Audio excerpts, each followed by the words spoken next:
అందరికీ ప్రైజ్లాడండి. ఎలా ఉన్నారు మీరందరూ? ఈరోజు కూడా మరొక విషయం గురించి మీతో షేర్ చేసుకుందామని నేను మీ ముందుకు వచ్చాను.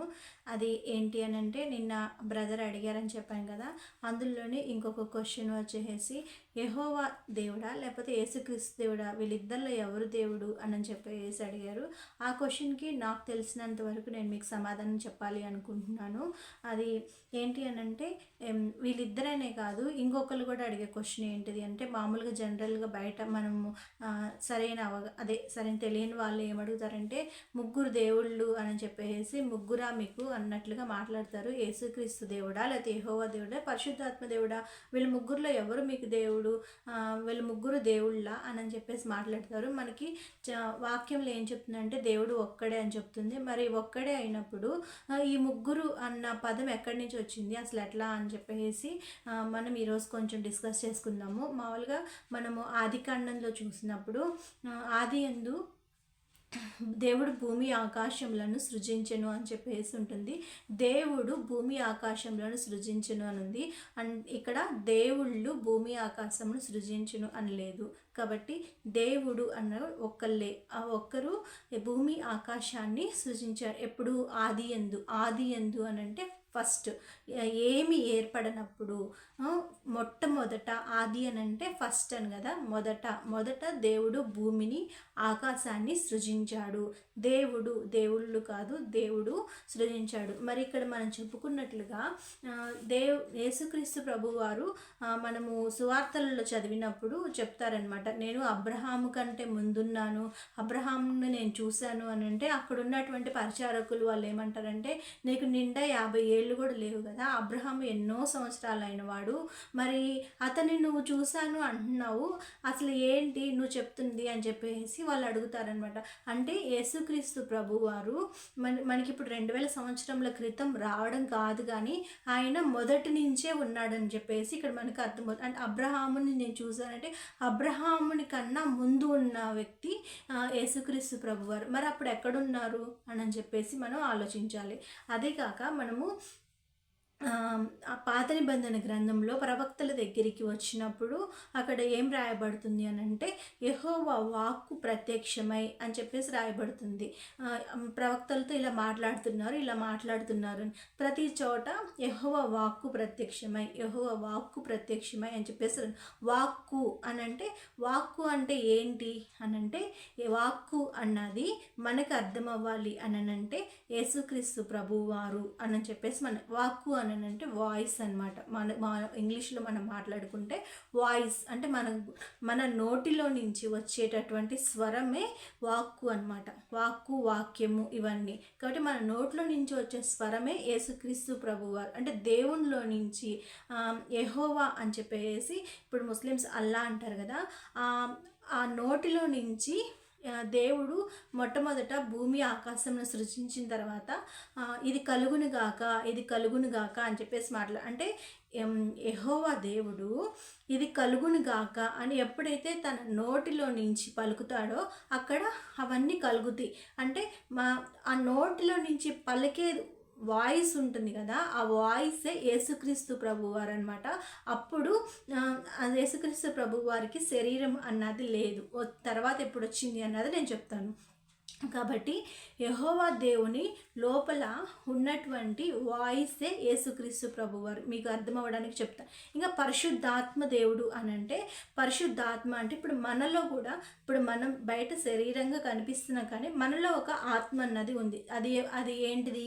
దేవుడు జీవాత్మ నరునికి ఊదగా జీవాత్మ ఆయను అని చెప్పి, దేవుడు ఎప్పుడైతే ఆదాముకి తన నాసికా రంధ్రంలో వాయువు ఊదాడో అప్పుడు అతనిలో జీవాత్మ అన్నది వచ్చింది. ఆ జీవాత్మ అంటే యెహోవా దేవునిలో ఉన్నటువంటి పరిశుద్ధాత్మ అనమాట.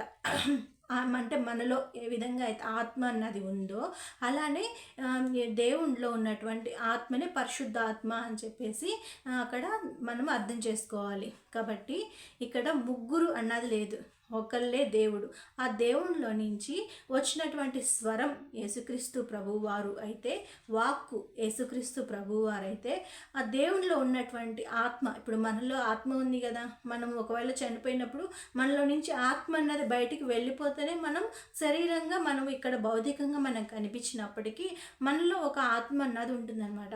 ఆ ఆత్మ అన్నది మనలోంచి బయటికి వచ్చేస్తే మనం చనిపోయాము అని చెప్పేసి మన చుట్టుపక్కల వాళ్ళందరూ డిక్లేర్ చేస్తారు. ఆ ఆత్మ పరిశుద్ధ ఆత్మగా మనం చెప్తాం. ఇప్పుడు శరీరానికి మరణం ఉంది కానీ ఆత్మకి మరణం లేదు. మరి ఆత్మ మనలో నుంచి బయటికి వెళ్ళిపోయిన తర్వాత ఎక్కడికి వెళ్తుంది ఆత్మ? అందుకే యేసుక్రీస్తు ప్రభు వారు ఈ భూమి మీదకి వచ్చారు. ఎట్లా వచ్చారు అన్నది చూద్దాం. కాబట్టి ఇక్కడ దేవుళ్ళు అన్న ఎవరు కాదు, ముగ్గురు దేవుళ్ళు అని కాదు, ఒకే దేవుడు. ఆ దేవుళ్ళలో ఉన్నటువంటి ఇవి దేవుళ్ళలో ఉన్నటువంటి విషయాలు అంటే దేవుళ్ళలో ఉన్నటువంటి భాగాలు అన్ని భాగాలు కాదు, అదే నాకు ఎట్లా చెప్పాలో తెలియడం లేదు.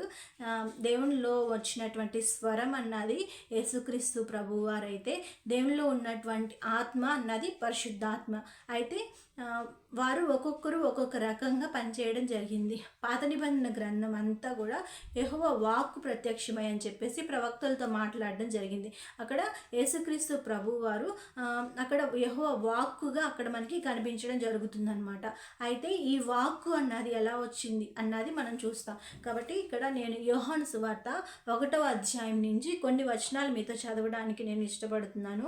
ఆదియందు వాక్యముండెను, వాక్యము అంటే యేసుక్రీస్తు ప్రభువారు వాక్యము అన్నది మనము వాక్కు అని చెప్పేసి యెహోవా వాక్కు అని మాట్లాడుకున్నాం కదా. ఆ వాక్కు అన్నది ఆది నుంచే ఉంది అని చెప్పేసి చెప్తున్నారు. వాక్యము దేవుని యొద్ద ఉండెను. ఆ వాక్యము మనం ఇక్కడ వాక్యము అన్న ప్లేస్లో యేసుక్రీస్తు ప్రభువారిని మనం చెప్పుకున్నప్పుడు మనకి క్లియర్గా అర్థమవుతుంది అనమాట. ఆదియందు యెహోవా వాక్యం ఉండెను అంటే యేసుక్రీస్తు ప్రభువారు ఉన్నారు. ఆ వాక్యము దేవుని యొద్ద ఉండెను అంటే దేవుని యొద్ద అంటే ఆయన దగ్గర ఉన్నట్టు. వాక్యము దేవుడై ఉండెను, ఆ వాక్యము దేవుడై ఉండెను, యేసుక్రీస్తు ప్రభువారే దేవుడై ఉండెను అని ఇక్కడ ప్రశ్న అదే ఆన్సర్ అనమాట. ఆది యందు వాక్యం ఉండెను, వాక్యము దేవుని యొద్ద ఉండెను, ఆ వాక్యమే దేవుడై ఉండెను, వాక్యము దేవుడై ఉండెను. యెహోవా దేవుడు ఎప్పుడైతే తన నోటి ద్వారా భూమి కలుగును గాక, అది సూర్యుడు కలుగును గాక, చంద్రుడు కలుగును గాక అని చెప్పేసి తన నోటి ద్వారా ఎప్పుడైతే చెప్పారో అక్కడది క్రియేట్ చేయబడడం జరిగింది. కాబట్టి ఆయన ఆది యందు దేవుని యొద్ద ఉండెను. ఆయన అంటే యేసుక్రీస్తు ప్రభువారు ఆది యందు మొట్టమొదట్లో దేవుని వద్ద ఉన్నాడు. సమస్తము ఆయన మూలంగా కలిగెను. ఇప్పుడు 6 రోజులు సృష్టి ఉంటుంది కదా, ఆ సమస్తము కూడా యేసుక్రీస్తు ప్రభు ద్వారా జరిగింది. ఆయన మూలముగా కలిగెను. యేసుక్రీస్తు ప్రభు మూలముగా కలిగింది. కలిగి ఉన్నదేది ఆయన లేకుండా కలగలేదు. యేసుక్రీస్తు ప్రభు వారు లేకుండా ఏది కూడా కలగలేదు. ఆయనలో జీవం ఉండెను. ఆ యేసుక్రీస్తు ప్రభు వారిలో జీవం ఉందన్నమాట. వాక్కులో జీవం ఉంది అని చెప్పేసి మనం నీ వాక్కులో జీవం, మనం ఏది మాట్లాడితే అదే జరుగుతుంది. ఆ వాక్కులో జీవం ఉంటుందన్నమాట. ఆయనలో జీవం ఉండెను, ఆ జీవము మనుషులకు వెలుగై ఉండెను. ఆ జీవం ఏమైందంటే మనుషులకి వెలుగుగా ఉందన్నమాట. ఆ వెలుగు చీకటిలో ప్రకాశించుచున్నది కానీ చీకటి దానిని గ్రహింపగుండెను. ఆ వెలుగు ఏమవుతుంది అంటే చీకటిలో ప్రకాశిస్తూ ఉంది కానీ చీకటి దానిని గ్రహించలేదు. చీకటిలో ఎందుకు గ్రహించలేదు అని అంటే వారి మనోనేత్రాలకు గ్రుడ్డితనం కలగడం ద్వారా, అంటే ఇప్పుడు లోకంలో ఉన్న వారికి యేసుక్రీస్తు ప్రభువారి గురించి తెలియదు కాబట్టి ఆ యేసుక్రీస్తు ప్రభువారు అక్కడ వారికి ఆ ప్రకాశిస్తూ ఉంటారు, వెలుగు వల్లే ప్రకాశిస్తూ ఉంటారు. కానీ వారు పాపం అన్న చీకట్లో వాళ్ళు ఉంటారు కాబట్టి వారు దాన్ని గ్రహించకుండా ఉంటారనమాట. ఇప్పుడు దేవుని యొద్ద నుండి పంపబడిన ఒక మనుషుడు ఉండేను, అతని పేరు యోహాను. ఇక్కడంతా యోహాను గురించి చెప్పబడుతుంది. తర్వాత ఇక్కడ 14వ అధ్యాయంలో ఏం చెప్తారంటే, ఇక 13వ వచనంలో మనం చూసినప్పుడు ఏమంటారంటే 12 నుంచి చదువుతాను. తన్ను ఎందరు అంగీకరించారో వారందరికీ, ఎవరైతే యేసుక్రీస్తు ప్రభు వారిని ఇక్కడ చదువుతాను చూడండి. అతని పేరు యోహాను. అతని మూలంగా అందరూ విశ్వసించినట్లు అతడు ఆ వెలుగుని గూర్చి సాక్ష్యం ఇచ్చుటకు సాక్షిగా వచ్చెను. వెలుగును గూర్చి సాక్ష్యం ఇవ్వడానికి సాక్షిగా ఎవరు వచ్చారంటే ఇక్కడ యోహాను వచ్చారనమాట. ఆ వెలుగు ఏంటిది అని అంటే యేసుక్రీస్తు ప్రభువారు. యేసుక్రీస్తు ప్రభువారి గురించి సాక్ష్యం ఇవ్వడానికి యోహాను పంపబడ్డాడు. అతడు ఆ వెలుగై ఉండలేదు, అంటే యోహాను ఆ వెలుగై ఉండలేదు, కానీ ఆ వెలుగును గురించి సాక్ష్యం ఇచ్చుటకు అతడు వచ్చాను. యేసుక్రీస్తు ప్రభువారి గురించి సాక్ష్యం ఇవ్వడానికి వచ్చాడు. నిజమైన వెలుగు ఉండెను. నిజమైన వెలుగు అన్నది ఒకటి ఉంది. అది లోకంలోనికి వచ్చుచు ప్రతి మనుష్యుని వెలిగించుచున్నది. అంతే కదా. మొట్టమొదట ఆయన ఈ భూమి మీదకి వచ్చిన తర్వాత ఒకరిని వెలిగించడం, ఫస్ట్ వాళ్ళ శిష్యుల్ని ఏర్పరచుకోవడం, అలా ఒక్కొక్కరిని వెలిగించుకుంటూ అప్పటి నుంచి కూడా ఇప్పటి వరకు ప్రతి ఒక్కరూ వెలిగింపబడుతూ ఆయనలో వస్తూ ఉన్నారనమాట. కాబట్టి లోకంలోనికి వచ్చి ప్రతి మనుష్యుని వెలిగిస్తూ వచ్చింది. ఆయన లోకంలో ఉండెను. యేసుక్రీస్తు ప్రభువారు లోకంలో ఉన్నాడు. లోకం ఆయన మూలంగా కలిగిన, లోకము యేసుక్రీస్తు ప్రభువారి మూలంగా కలిగింది, కానీ లోకం ఆయనను తెలుసుకోలేదు. కానీ ఏమైంది, లోకము యేసుక్రీస్తు ప్రభువారిని తెలుసుకోలేదనమాట. ఆయన తన స్వకీయుల యొద్దకు వచ్చును, అంటే ఇక్కడ మొదట ఆయన వచ్చిందంటే యూదుల దగ్గరికి వచ్చాడు. కాబట్టి ఆయన తన స్వకీయుల యొద్దకు వచ్చును. తన స్వకీయులు ఆయనను యూదులు ఇక్కడ ఆయనను అంగీకరించలేదన్నమాట. తనను ఎందరు అంగీకరించిరో, తనను యేసుక్రీస్తు ప్రభువారిని ఎందరైతే అంగీకరించారో వారందరికీ, అనగా తన నామమందు, అంటే యేసుక్రీస్తు నామమందు విశ్వాసం ఉంచిన వారికి, ఎవరైతే యేసుక్రీస్తు నామంలో విశ్వాసం ఉంచుతారో వాళ్ళందరూ ఇప్పుడు ఏమవుతారు అంటే దేవుని పిల్లలగుటకు ఆయన అధికారం అనుగ్రహించును. ఎవరైతే యేసుక్రీస్తు ప్రభువారి మీద విశ్వాసం ఉంచుతారో, ఎవరైతే యేసుక్రీస్తు ప్రభువారిని విశ్వసిస్తారో వారందరూ కూడా ఇప్పుడు ఎవరు అని అంటే దేవుని పిల్లలు అనమాట. దేవుని పిల్లలు అనే అధికారము ఆయన ఇచ్చారనమాట.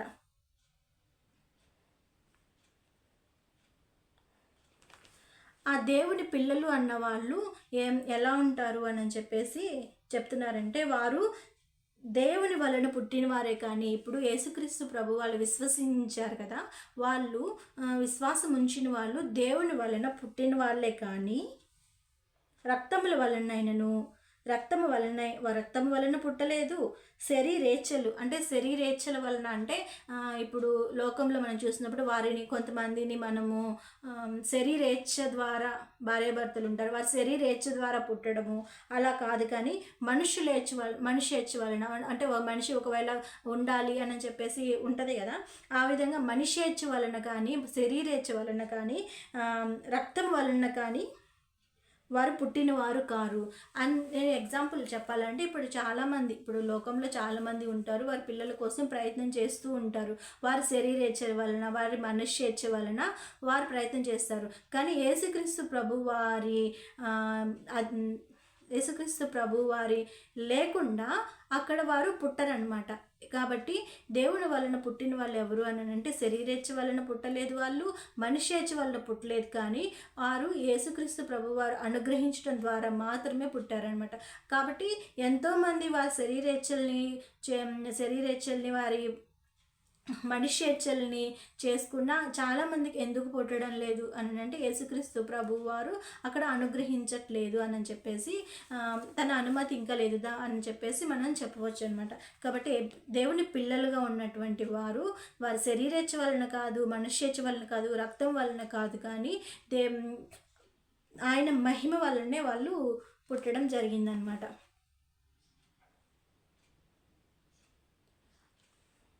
ఆ వాక్యము అని చెప్పేసి మనం చెప్పుకున్నాం కదా, ఆ వాక్యము శరీరధారి అయి